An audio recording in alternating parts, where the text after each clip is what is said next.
서강대에 장영희 교수님이 계십니다. 이분은 태어나서 1년 만에 두 다리를 쓰지 못하는 소아마비 장애인이 되었습니다. 그러나 그녀는 장애를 이겨내고 영문학자가 되어서 왕성한 문학 활동을 하면서 많은 사람들에게 감동을 주는 생을 살았습니다. 그러던 중에 그녀가 척추암에 걸렸습니다. 간까지 전이가 되어서 3년 동안 투병 생활을 해야 했습니다. 목발을 의지하지 않으면 한 걸음도 옮길 수 없는 고통 속에서도 그녀는 굴하지 않고 수필과 칼럼을 통해서 따뜻한 글로 많은 사람들에게 희망을 전해 주었습니다. 그녀가 쓴 책이 몇 권 있는데 그 책 중에 살아온 기적, 살아갈 기적이라는 좋은 책이 있습니다. 살아온 기적, 살아갈 기적. 그녀는 이 책에서 이렇게 말합니다. 생각해보니 나는 지금 더도 말고 덜도 말고 기적을 원한다. 암에 걸리면 죽을 확률이 더 크고 확률에 유배되는 것은 기적이기 때문이다. 나의 독자들과 삶의 기적을 나누고 싶다. 살아가는 하루하루가 기적이고 나는 지금 내 생활에서 그것이 진정 기적이라는 것을 잘 알고 있다. 지난 3년간 내가 살아온 나날은 매일매일 기적이었다. 힘들어서, 아파서, 너무 짐이 무거워서 어떻게 살까 늘 노심초사했고 고통의 나날이 끝나지 않을 것 같았는데 결국 하루하루를 성실하게 열심히 살며 잘 이겨냈다. 그리고 이제 그런 내공의 힘으로 더욱 아름다운 기적을 만들어 갈 것이다. 내 옆을 지켜주는 사랑하는 사람들, 그리고 다시 만난 독자들과 같은 배를 타고 이제 삶의 그 많은 기쁨을 누리기를 위하여 열심으로 정진하겠다. 이런 내용입니다. 이 장영희 교수, 그녀는 지금 세상을 떠나서 천국에 갔습니다. 하지만 많은 사람들에게 용기와 희망을 안겨주었습니다.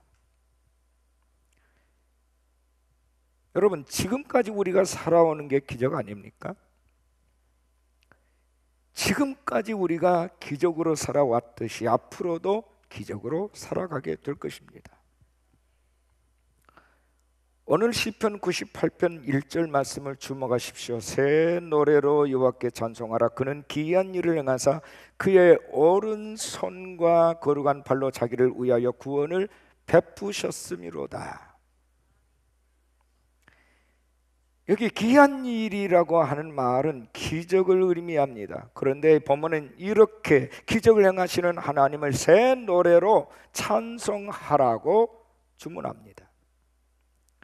하나님은 늘 우리에게 놀라운 기적을 베푸시는 분입니다. 때로는 상식도 깨뜨리시고 자연의 법칙도 거스르시면서까지 우리를 구원하시고 기적을 베푸십니다.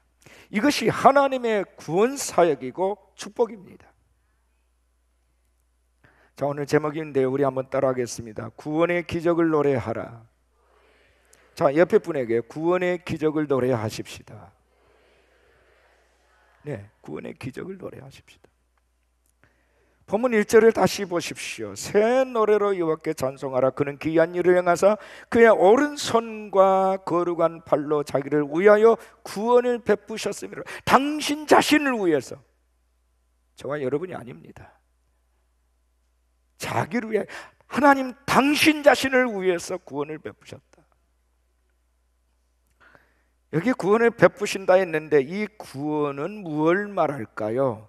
저는 오늘 세 가지를 말씀드릴 겁니다. 첫째는 고린도후서 3장에 보니까 그와 같은 형상으로라는 표현을 하고 있습니다. 그와 같은 형상으로. 3장 18절에 보니까 우리가 다 수건을 벗은 얼굴로 거울을 보는 것 같이 주의 영광을 보며 그와 같은 형상으로 변하여 영광에서 영광으로 이르니 곧 주의 영으로 말미암음이니라. 하나님과 같은 형상으로 우리를 변화시키는 것, 이것이 구원입니다. 우리가 그렇게 변화될 때 영광에서 영광으로 이르게 되는데 이 모든 역사가 주의 영으로 말미암아 되어진 것이다.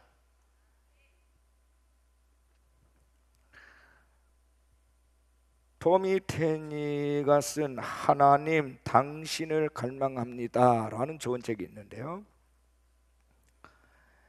이 책에서 테니는 하나님의 손을 구하는 것과 하나님의 얼굴을 구하는 것이 있는데 이거는 큰 차이가 있다는 겁니다.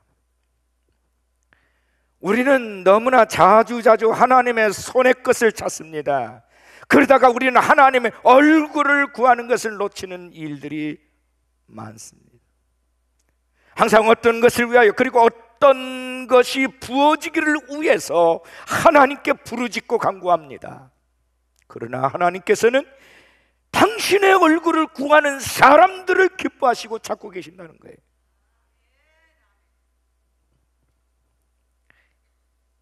이 점에서 우리는 하나님의 기름 부으신 능력을 갖는 것과 우리의 삶 속에 나타나는 하나님의 영광을 갖는 것의 차이가 명백히 구별된다는 것을 우리가 기억해야 합니다.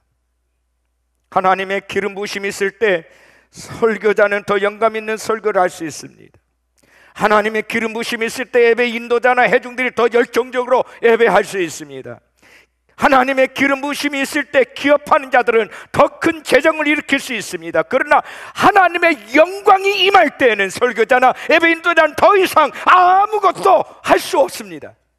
다만 그의 영광에 압도당해서 마치 죽은 자처럼 있게 될 뿐입니다. 요한계시록을 기록한 사도 요한이 그러했습니다.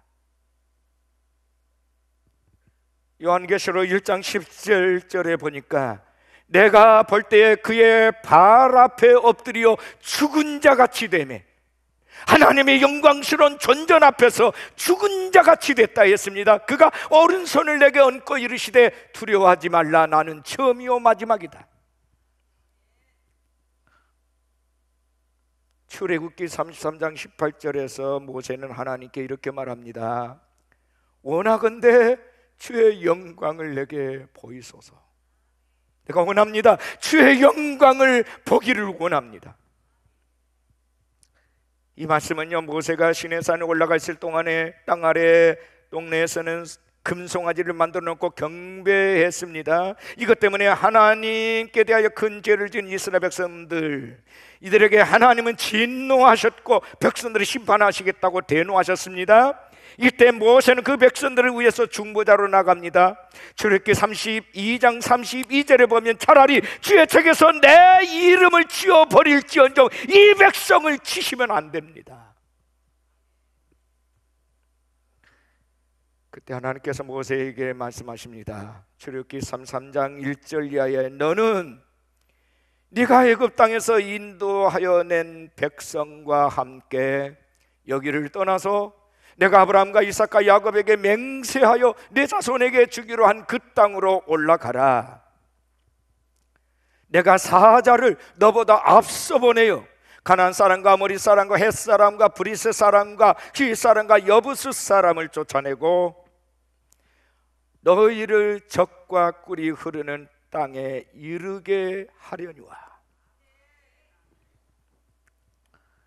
하나님은 이스라엘의 조상들 아브라함, 이삭, 야곱에게 주신 약속을 환기시키시면서 그 약속을 반드시 지키시겠다고 말씀하십니다. 하지만 바로 이어지는 그 다음 기절에 이렇게 말씀합니다. 나는 너희와 함께 올라가지 아니하리니 너희는 목이 곧은 백성인즉 내가 길에서 너희를 진멸할까 염려함이니라. 여러분, 무슨 말씀인가요?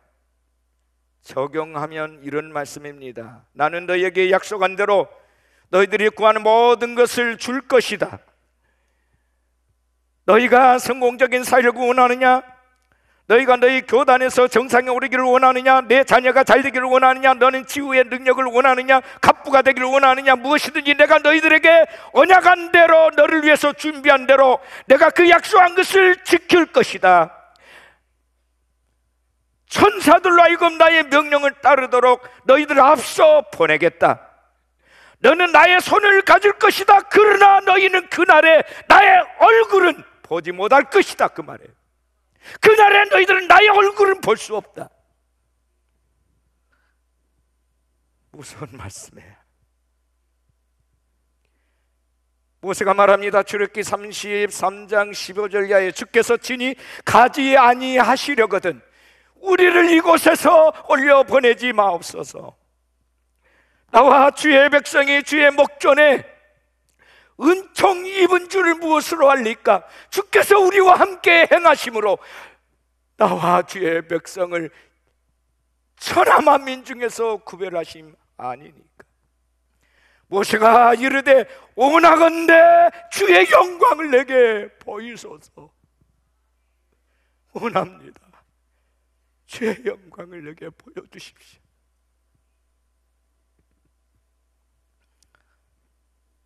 여러분, 이것이요 하나님의 손을 구하는 것과 하나님의 얼굴을 구하는 것의 차이입니다. 오직 하나님의 임재만을 구한다면 비로소 그때 우리는 하나님의 영광을 보게 될 것입니다. 하나님의 얼굴이 나타나지 않는 출세, 하나님의 얼굴이 나타나지 않는 치유, 성공, 재물, 그것들이 우리에게 무슨 영광이 될 수 있겠습니까? 다 헛된 것들입니다. 하나님의 영광을 보지 못하게 하는 가장 큰 장애는 우리의 무지가 아니라 우리의 자만 때문입니다.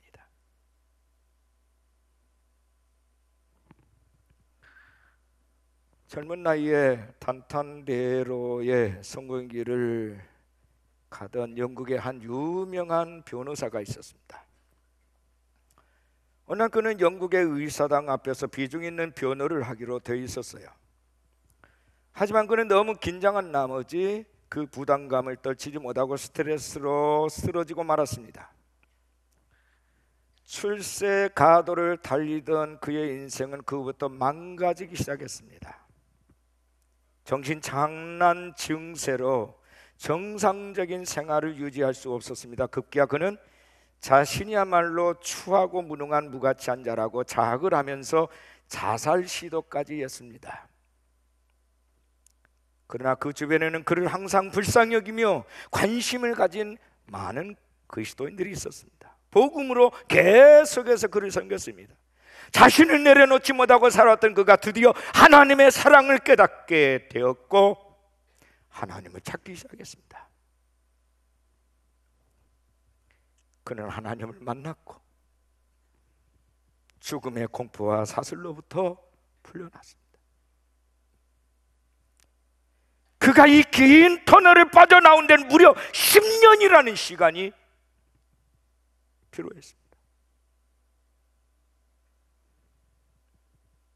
그는 주님께서 자신의 죄를 담당하여 십자가에 달려 돌아가심으로 더럽고 추악한 자신의 삶이 새로운 삶으로 변했다고 믿었습니다. 그리고 자신의 변한 삶의 모습과 주님의 사랑을 시로써 고백을 했습니다. 샘물과 같은 보혈은 주님의 피로다. 보혈의 죄를 씻으면 청하게 되겠네. 저 도적 회개하고서 보혈에 씻었네. 저 도적 같은 이 몸도 죄 씻기 원하네. 죄속함 받은 백성은 영생을 얻겠네. 샘 솟듯하는 피곤새 한없이 그도다. 찬송가 258장이 바로 그의 간증입니다. 울리엄 카우퍼라는 사람이에요. 영국 문학사에 있어서 고전 문학가로 손꼽히는 인물입니다. 그는 스가랴 말씀을 읽다가 뒤집어졌습니다. 스가랴 13장 1절에 그날에 죄와 더러움을 씻는 샘이 다윗의 족속과 예루살렘 주민을 위하여 열리리라. 더러움을 씻는 셈, 바로 예수님께서 십자가에서 흘리신 보혈이라는 사실을 깨닫게 되었습니다. 그리고 그는 고백합니다. 날 정케 하신 피보니 그 사랑 한없네. 살 동안 받는 사랑을 늘 찬송하겠네.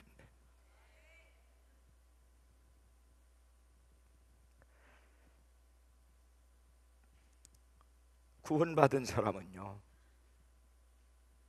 변하게 돼 있어요. 다시 말하면 변한 사람이 구원받은 사람이에요. 교회를 수십 년 동안 왔다 갔다 해도 종교 생활로 끝나고 변화가 없는 사람은 구원받은 사람인지 의심해 봐야 돼요.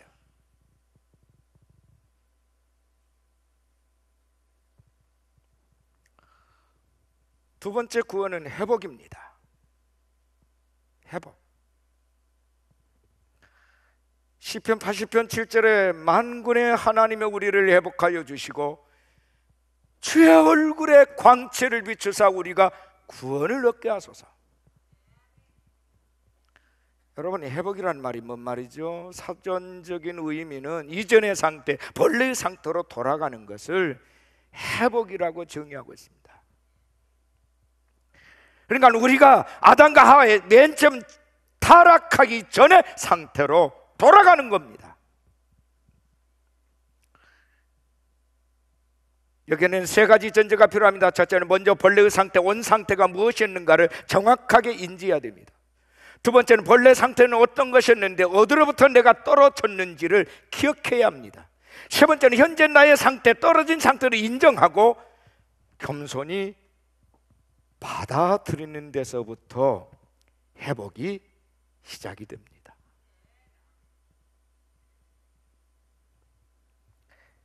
많은 사람들이 사업을 하다가 완전히 망한 후에 온 상태로 회복을 하려고 무진 애를 쓰고 있습니다. 그런데도 회복이 쉽지가 않아요. 그 이유는 뭡니까? 지금의 상황에서 시작하지를 못하고 계속 과거에 머물러 있기 때문입니다. 회복의 시작은 현재 상태를 정확하게 솔직히 내가 시인하고 그것을 받아들이고 이제 새로운 상황에 맞게 새로운 출발을 하는 데서부터 시작이 됩니다. 요한계시록 2장에 보면 에베소 교회에 대한 예언의 말씀이 있어요.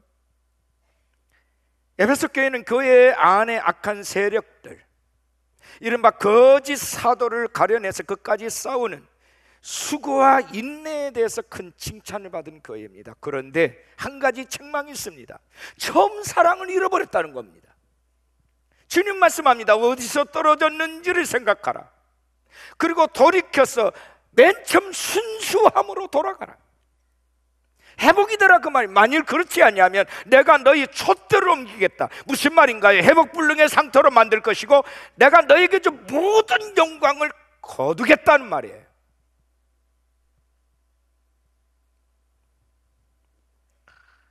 인간의 회복은 인간 스스로 할 수 있는 영역이 아닙니다. 하나님의 은총을 의지할 때만 가능합니다.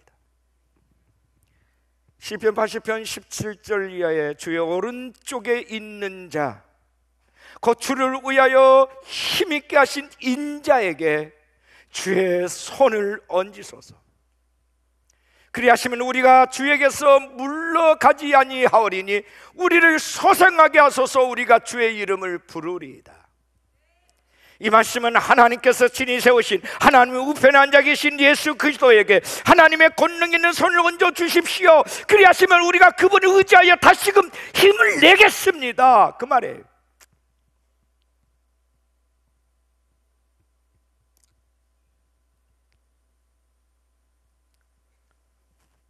한 번 죄에 빠져버린 타락한 인간은 스스로 자기 힘으로 제 아무리 발버둥을 친다 해도 원상 회복이 불가능합니다.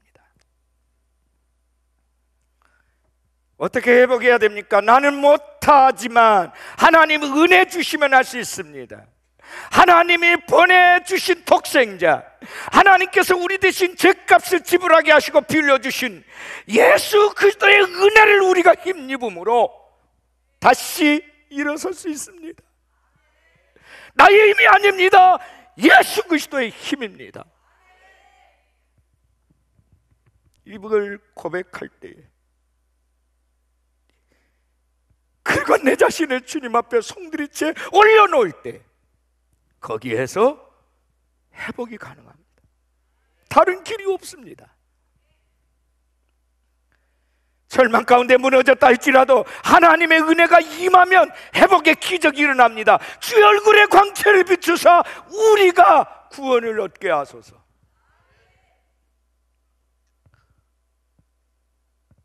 주께서 그의 얼굴을 가리우시면 회복될 수 없다는 말이죠. 주님의 얼굴 광채를 비춰달라고 기도하시기를 바랍니다. 여러분의 회복의 기적을 믿으십니까? 주의 얼굴을 구하셔야 합니다. 주님을 생각하면 언제나 가슴이 뛰어야 하고, 주의 이름을 부르면 행복이요 눈물이 나와야 합니다. 이것이 회복의 구원이에요.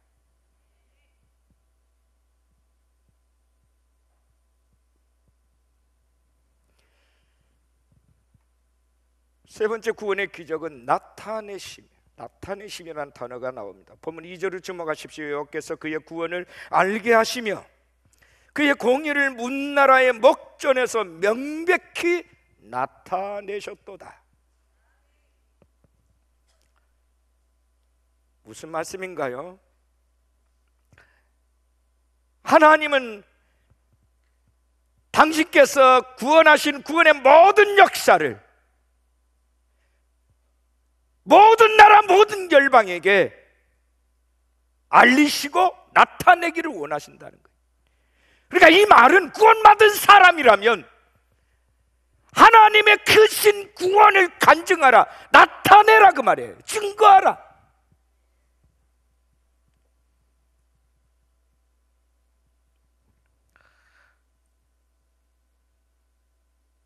하나님의 구원을 체험한 사람이라면 당연히 그 구원을 증거하는 사람으로 바뀌어야 해요. 이것이 증거의 기적입니다.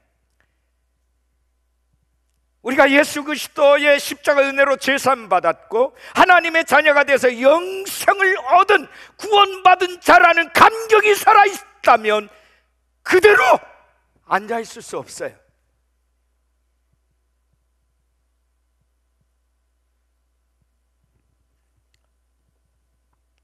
본문 4절에서 6절까지 말씀을 주목하십시오. 온 땅이여 여호와께 즐거이 소리칠지어다.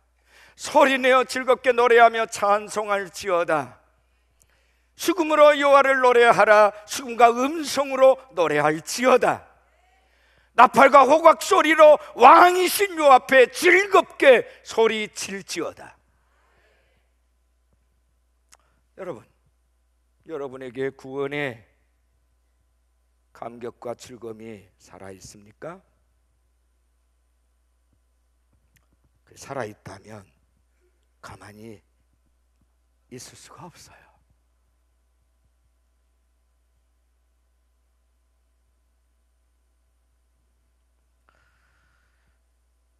신학자 중에 해리 아이언사이드라는 유명한 분이 계시는데 그분의 책을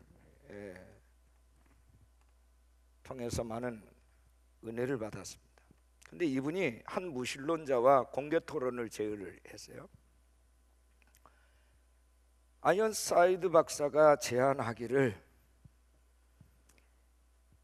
당신은 무신론을 믿고 변화된 삶을 사는 증인이 있다면 두 사람만 데려오시오. 나는 예수 믿고 변화된 사람 100명을 데려오겠습니다.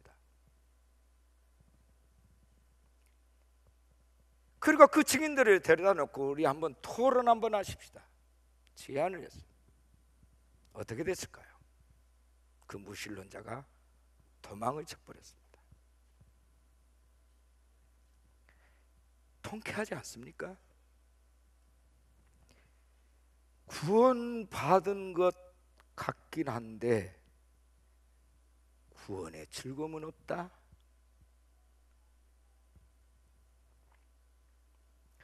그렇다면 여러분 스스로에 대해서 내가 지금 천국과 지옥을 정말 믿는가? 라는 질문을 해봐야 합니다.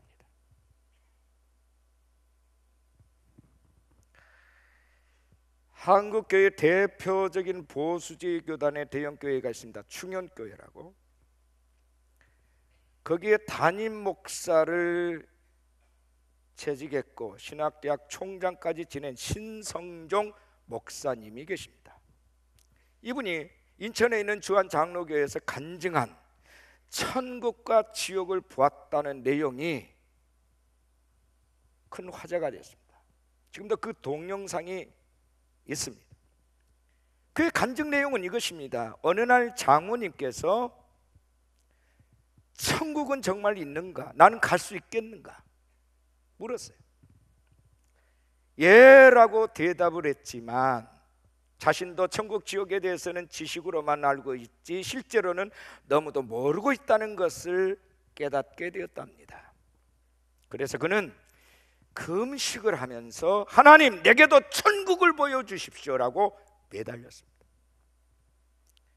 그렇게 사모하고 기도했는데 하나님의 은혜로 천국과 지옥에 대해서 하나님이 너무너무 정말 수상하게 보여주셨다는 겁니다. 그분은 지금 은퇴 이후에 선교지에 나가서 사역을 하고 있습니다. 어느 기자 한 분이 신 목사님을 만날 기회가 있어서 물었어요. 천국과 지옥을 정말 보셨습니까? 목사님은 기자의 눈을 잠시 응시하더니만 나직한 소리로 이렇게 말했답니다.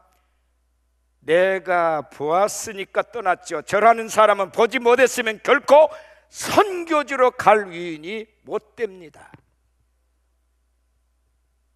여러분 충격적인 말 아닙니까?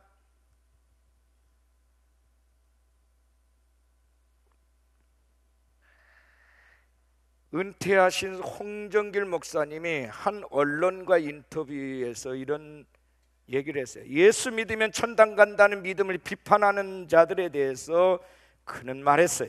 은퇴하고 지금까지 제가 믿는 것은 예수 믿으면 천당 간다는 그 믿음밖에 없습니다. 제가 볼 때에 목사님들이 천국에 갈 생각을 안 한다는 데 문제가 있습니다. 어떻게 천국이 있는데 그렇게 살 수 있습니까? 목사들이 예수를 안 믿고 천국도 안 믿는 시대입니다. 천국에 대한 믿음을 놓치면 절대로 안 됩니다. 여러분 충격적인 얘기 아닙니까?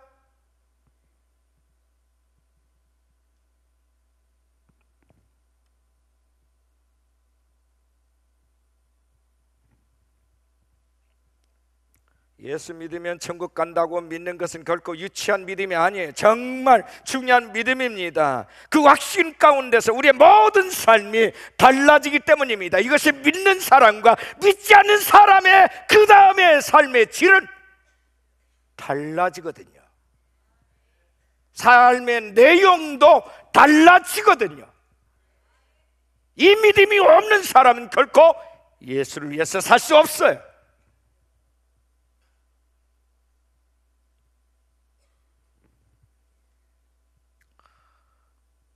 요한 웨슬레는 말했습니다. 힘차게 노래하라. 용기 있게 노래하라. 반쯤 죽은 듯 반쯤 자는 듯 찬양하지 말라. 온기 왕성하게 목소리를 높이라. 너희의 큰 소리를 두려워하지 말라. 그것이 들릴까 부끄러워 말라. 네가 사단의 노래를 부르는 것보다 더 크게 부를지어다. 술집에서 노래방에서 얼마나 많은 사람들이 소리를 꽥꽥 지릅니까? 하나님의 구원의 은혜는 왜 작은 소리로 해야만 하는 겁니까? 어떤 이는 예수님을 믿어도 받은 복이 없다라고 투정을 부립니다. 아직 진정한 구원이 무엇인지를 모르는 사람이에요.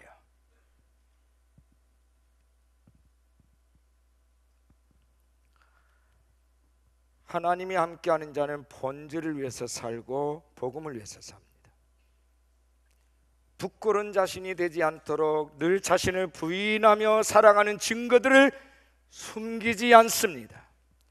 이것이 바로 나타나고 드러내는 증거의 기적입니다. 예수님을 믿는 사람, 하나님을 만난 사람은 가만히 있을 수 없어요. 소리를 지를 수밖에 없는 거예요. 찬양을 할 수밖에 없는 겁니다. 최승호라는 시인이 있는데 그분이 쓴 우화집 황금털 사자라는 이 책에 나오는 이야기입니다. 평생토록 자기만을 위해서 살아온 어떤 사람이 있었습니다.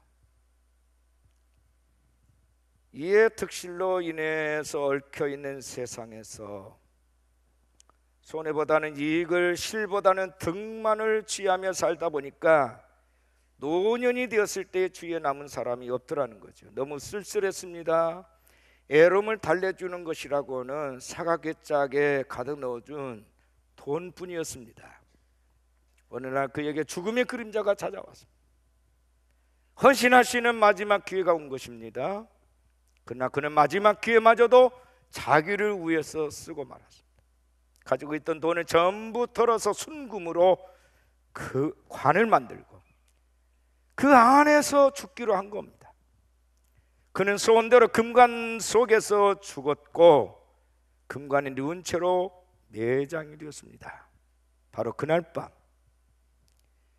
그의 시체는 금관을 탐낸 무리들에 의해서 무덤 밖으로 던져졌고 굶주린 들쥐들이 그의 시체를 내장까지 남김없이 다 뜯어먹고 말았습니다. 자기만을 위하려는 이기심의 마지막이 무엇인가를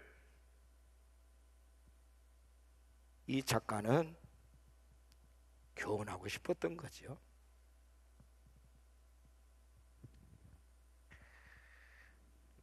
또 한 얘기를 하겠습니다. 존이라는 이름을 가진 13살 소년이 있었습니다. 필라델피아의 한 벽돌 공장에서 일하고 있는 아이입니다. 어느 날 일을 마치고 돌아오는데 마침 소낙비가 내렸어요. 마을의 도로는 진창길이 되어 있었어요. 비가 조금만 내려도 그 길은 걷기가 불편할 정도로 질퍼덕거립니다. 사람들은 우산을 받쳐들고 옷자락 움켜쥐고 힘겹게 걸으면서도 불평만 할 뿐 어느 누구도 그 길을 걷질 생각은 하지 않았습니다. 이 아이가 생각하기를 만약에 자신들의 집마당이었다면 저들이 어땠을까? 어린 존은 순간 그 길을 벽돌로 내가 포장해야 되겠다 결심을 하게 됐습니다. 다음날부터 이 아이는 얼마 안 되는 수입이지만 날마다 일부를 떼서 벽돌 한 장씩을 사가서 그 길에 깔기 시작했습니다. 한 달 정도 그렇게 했습니다. 근데 그 마을의 어느 한 사람이 그 장면을 우연하게 보았습니다. 약 30장의 벽돌이 나란히 놓여있는 것을 보고 그 사람이 이 아이가 날마다 한 장씩 그 벽돌을 깔아놓는다는 놀라운 사실을 듣게 되고 그 소문이 마을 전체로 번졌습니다. 그 존의 행동을 통해서 사람들이 자신들의 모습을 반성을 하고 우리 어른들이 너무 부끄럽다. 우리가 저기를 우리 손으로 포장하자. 한 달 만에 기적이 일어난 겁니다. 이 아이가 바로 존 워너메이커입니다. 그러나 그는 미국 백화점 왕이 된 후에 자신의 부를 사회로 환원하기 위해서 미국과 전 세계 YMCA 건물을 수없이 지어줬습니다. 종로 2가에 가면 YMCA 건물이 있는데 바로 그 건물도 존 워너메이커가 지어준 건물입니다. 진창길을 아름다운 벽돌길로 만들기 위해서 선수 벽돌을 깔던 소년 워너메이커, 그가 평생 다짐했던 하나님과의 다짐은 이것입니다. 생각하라 그리고 실천하라.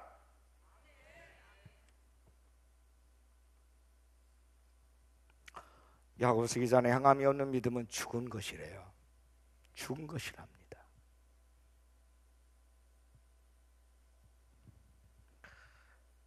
하나님이 원하시는 기적이 나타나는 포도원 공동체가 되어지기를 기도합니다. 이 땅에 있는 모든 교회들이 그렇게 되어지기를 축복합니다. 구원의 기적을 아십니까? 나같이 죄인, 나같이 쓰레기 같은 인간도 변화될 수 있는 그 기적의 주인공이 될 수 있다. 하나님이 맨 처음 사람 아담과 하와를 지으셨던 본래 그 모습대로 나의 주 나의 그리스도는 나를 그렇게 회복시키신다. 내게 주신 놀라운 하나님의 구원을 이제 매일매일 내가 숨 쉬는 순간마다 내 이웃에게 나타내며 살겠다. 매일매일 하나님의 큰 구원을 간증하며 살겠다. 결심이 저와 여러분에게 늘 살아있기를 축복합니다.